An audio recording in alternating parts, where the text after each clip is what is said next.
Before the video starts, I'd like to let you know that the cameras I've been using, they're both the same cameras. They're the Logitech C920s.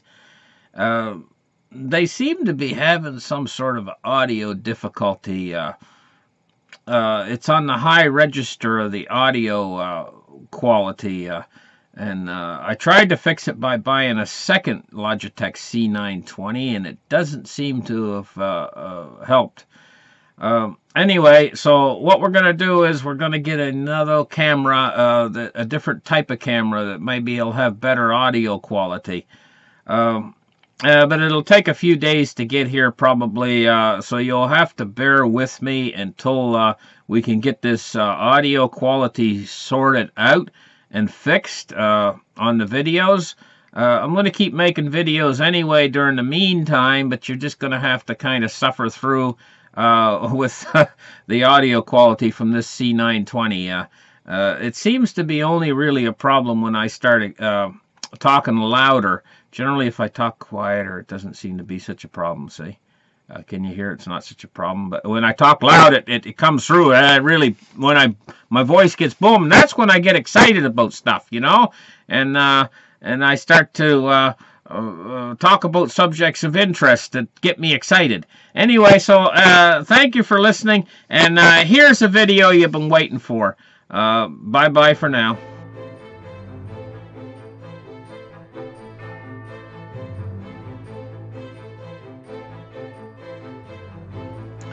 They've been able to drag out the banking problems in Italy for a long time now. It's amazing, really, considering what a mess the Italian banking system is in. Over 300 billion euros in non-performing loans. But now trouble's erupting suddenly in the Spain's banking system right now. There's a bank called Banco Popular, and they're doing everything that they can to reassure their shareholders and investors, trying to calm and stem worries that they're in trouble when they're in a great deal of trouble. Now, to get down to the nitty-gritty of this situation, you're going to hear a lot of talk probably about this Banco Popular in the press just right now, because they're in trouble. They're in a lot of trouble, and they're in meetings with the ECB. Getting down to the nitty-gritty of this situation, I've done some digging and and some research, and I found out that there are 37 billion euros in non-performing loans to this particular bank, and that's the big problem issue. These non-performing loans are in Spain, not in Spain, but in Italy, they got 300 billion in non-performing loans. Somehow they've been able to pace the situation over for a long time now, but they haven't cured the problem. The underlying problem is these non-performing loans. Now, you got $37 billion more of these non-performing loans just in this one bank alone in Spain. I'll tell you why, and I'll try to explain it to you why non-performing loans are such a problem for the banks. It's because of the way banks create money. Banks create money basically by loaning money out.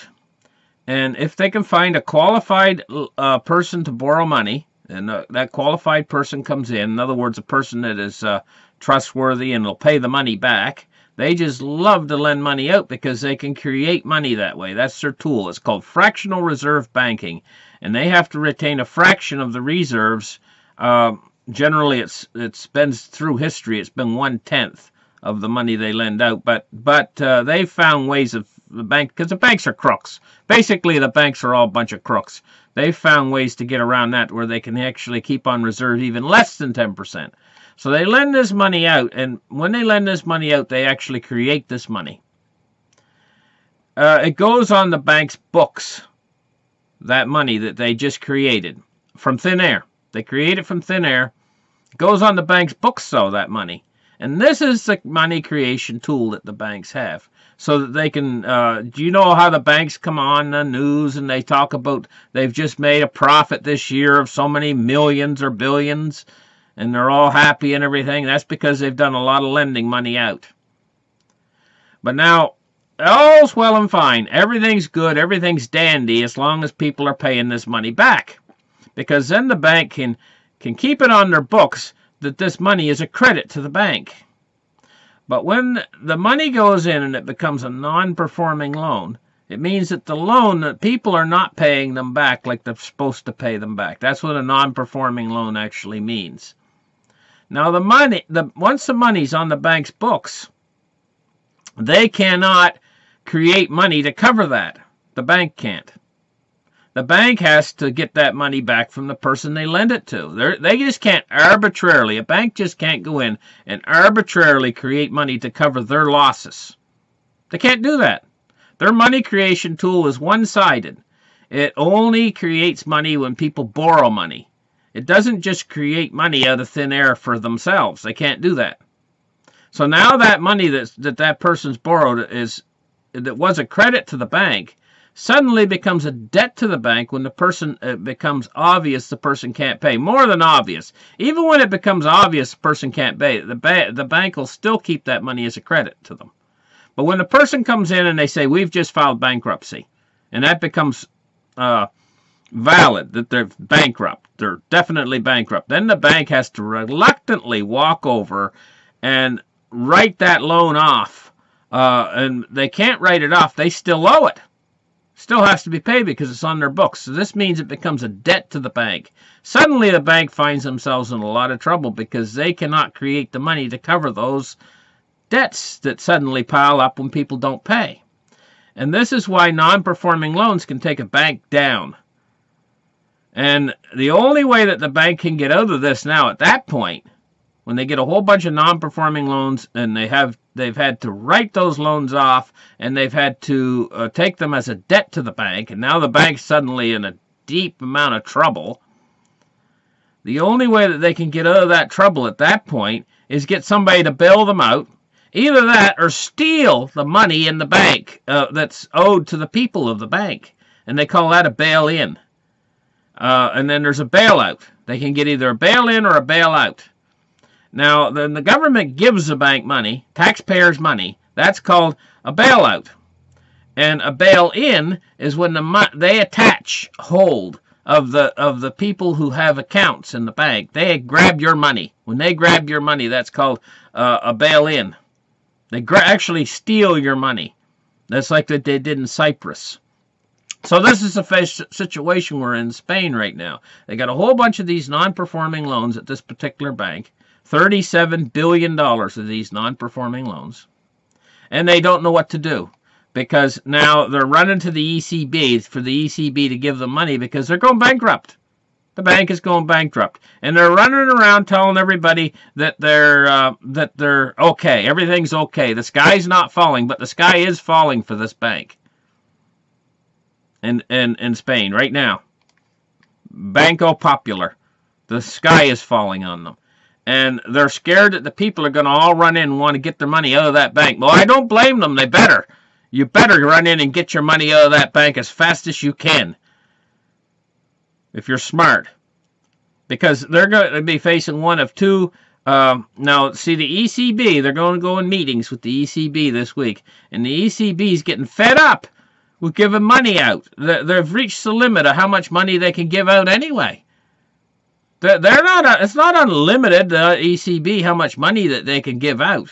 This isn't unlimited. And they're getting to the point now where they're very reluctant. So they're not just automatically willy-nilly bailing these banks out anymore. And there's too many of these banks to bail out at this point. So the ECB's in trouble themselves. So the whole situation is boiling down to a culmination now. Because there's too many of these banks that have non-performing loans. And the ECB can't cover it all. And so now the ECB is just stalling. And the banks are stalling. Like in Italy, they're stalling. And the whole thing is ready to crumble down. It's like I've used the analogy before of a Jenga game where the whole thing, the blocks are all getting ready to tumble down. And you can't pull out another block. And this bank right now, that $37 billion, the situation has got so dire now that I don't think the ECB can even cover $37 billion at this point. So everybody's stalling, and everybody is trying to smooth everything over, and everybody is trying to carry on business as usual when it's not business as usual, because all of these banks are interconnected now. If one of them goes down, the bank next to it then has credit derivatives in the bank that just went down, and they count them, those credit derivatives, as part of their books of their liquidity. So if one bank next to them goes down, then they can't count that as liquidity anymore. Then they're going to go down. And if they go down, they'll trigger the bank next to them, which has liquidity in them, and it's all connected together. I'll tell you what's happened. Ever since 2008, the banks come up with a great idea. It's actually a terrible idea, but they think it's a great idea. Rather than have one bank go down, picture if you had, say, a dozen ships out on the ocean, right? And one of the captains said, I got a great idea, to all the other captains of the other ships. He said, what we'll do is weld chains to the hulls of our ships. And that way, if one of our ships goes down, it won't be able to sink because the other ships will hold it up, right? And we'll weld all of our ships together with chains. All 12 of our ships here on the ocean, we'll weld them all together with chains, big, heavy chains. And we'll weld the chains to the sides of the ships. And that way, if one ship goes down, none of us will go down because we'll hold that one ship up. Sounds like a great idea, and this is what the banks have done. They've put these derivative chains between each bank. One bank holds derivatives in the bank next to it, and the bank next to it holds derivatives in the bank next to it. Right? These chains, so that they can hold each other up in case of another crisis like 2008. And these chains are hidden. They're hidden in derivatives exposures to these banks. And this is why they couldn't let Deutsche Bank go down, because she's got one of the biggest derivatives exposure books of them all. But it doesn't matter. Still, even these smaller banks, if they go down, they're going to start to pull the other banks down with them, because the whole thing, especially in Europe, the whole thing is in a huge amount of trouble. People don't realize what trouble they're actually in. I study these things, intensively study them. And I'm telling you, the European banking system is in a lot of trouble. Not just in Spain, but in Italy and elsewhere. The whole thing, Germany, the whole thing, it's just teetering. The whole thing. And the ECB has been keeping it alive. They've been keeping it alive, but it's all gone zombie. It's I'm telling you, it's a mess. Honestly, it's a mess. And so let's read just a little bit here. Banco Popular seeks to reassure shareholders and its customers. Yeah, they better reassure them. The president of Banco Popular, Spanish bank, is in difficulty, wrote the executives of the institution to reassure them and to ask them to remain calm, remain confident, he said. Banco Popular has lost 40% in the last 3 days against a backdrop of vivid speculation about its future. The sixth Spanish bank, led by 37 billion euros of assets, is at risk. Must quickly find a partner to back up. Luis Guindos, Minister of the Economy, closed the door on Thursday to a bailout on public funds, and the shareholders of the bank are reluctant to participate in capital increases. Banco Popular remains solvent and has positive assets, writes its president, Emilio Chacaro, in a letter sent to the staff of the establishment on Friday. The contents of the letter, first published by the newspaper Expansion, was confirmed by a spokesman of the bank. Emilio Chacaro referred to what the bank is in as a quote-unquote difficult situation. Well, I guess. He says the customers and our shareholders are the most important to us, and for this reason we should send them a message of calm and confidence and assure them that we are doing everything possible to resolve the situation, writes Emilio Chacaro, a former J.P. Morgan, has headed the Banco Popular since February. So you see, he's a J.P. Morgan banker, this Emilio. One of the European banking supervision bodies, the Single Regulatory Board, referred to the risk of bankruptcy if the bank does not find a buyer. So we're looking at maybe one of the first banks to actually go bankrupt. But this, like I say, this could act as a trigger for other banks. They've been very reluctant to let any of these banks go bankrupt. But when they don't let them go bankrupt, they bail them out.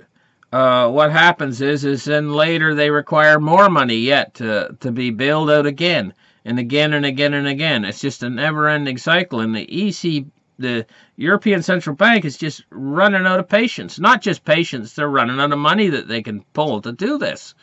They just can't keep it going forever. This could turn into some sort of a crisis that we're not prepared, nobody in the world is prepared to handle, because if the European banking system actually goes down, it'll spread to America. It'll spread to everywhere. It'll spread to China, and everything will be in trouble all at once. I would say that if you've got a lot of money, I would recommend that you diversify and try to diversify yourself out of paper assets. It's not an easy thing to do, but the thing about it is I think paper assets are going to take a tremendous hit in the not too distant future. I think that an awful lot of the people that have money are thinking to themselves, hey, you know, these cryptocurrencies are a fad, they're a tulip mania, and blah, blah, blah. But what you're actually seeing with these cryptocurrencies is you're actually seeing a symptom of a much larger disease. That's why you're seeing the cryptocurrencies go up. You're seeing the paper assets going down. None of the people out there in their right mind will want these cryptocurrencies. Honest to Pete. They're like buying air. It's like buying air from the gas station. It's like paying for water. You know what I mean? And paying a big price for water. It's like, who would want them? Nobody would want them. This is a symptom of a much larger disease.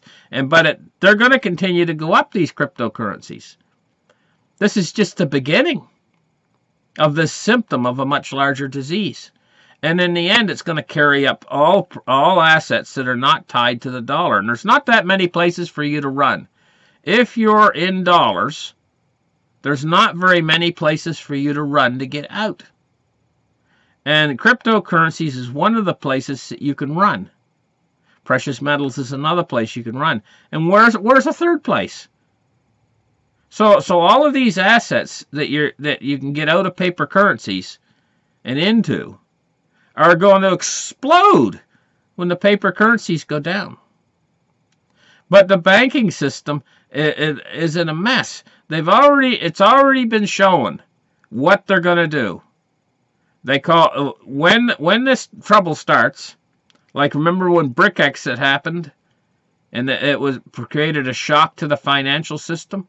Gold and silver went straight up when that happened. They already showed their hand. They've already showed you what they're going to do. So when the real big trouble comes to the financial system on Earth, they're all going to run to gold and silver at that point. Well, why don't you just get yours now before the price explodes? Well, you're going to sit around, you're going to wait, and you're going to try to run in and grab it when everybody else on Earth is grabbing it. You know? That's the opposite of grabbing a fallen knife. You're going to get cut the other way when it's going up. Anyway, I'm not enough talking. Thank you for listening. Like and subscribe, and we'll catch you in the next video. Bye.